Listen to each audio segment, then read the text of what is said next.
Iktar minn 9 miljun euro. Daqshekk jitla t-total ta' ħlasijiet li ħadu f'konsulenzi, kuntratti u ħatrit persuni qrib il-Partit Nazzjonalista, il-backbench fl-aħħar 5 snin u l-kabinet ta' Lorenz Gonzi f'żidiet fis-salarju. Fl-aħħar jinbdew ifeġġu iktar dettalji dwar kif persuni li huma qrib il-Partit Nazzjonalista u l-kap tal-Oppożizzjoni Sajmin Busuttil tul l-aħħar snin ta' Amministrazzjoni Nazzjonalista gawdew minn kuntratti, ħatrit u direct orders.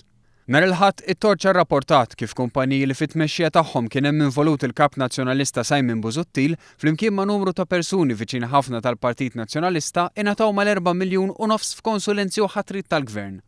It-Torċa għamlet analiżi dettaljata tagħhom u wriet kif fost dawk li marru tajjeb kien hemm il-Viċi Kap tal-Partit Nazzjonalista Mario De Marco, il-President tal-Partit Nazzjonalista Enn Fenech, is-sieħeb professjonali tal-Kap Nazzjonalista Peter Fenech u ibn l-eks Ministru Austin Gatt Ġeġe Gatt. Dawn ftit minn lista twila ta' nies.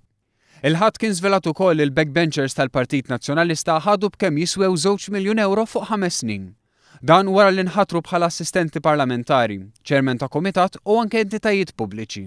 Ħatrit li bdew meta fil-Partit Nazzjonalista beda jiżdied id-dissent.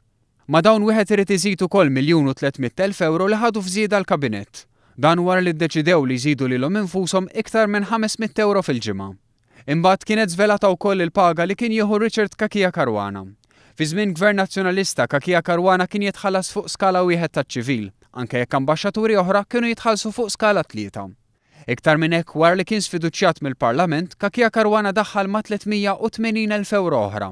B'kollox sa mill-2004 daħħal 1,5 miljun euro. B'kollox bejn dawn il-konsulenzi, il-backbench, iż-żieda fil-kabinett u Richard Kakia Caruana intefqu 9.3 miljun euro.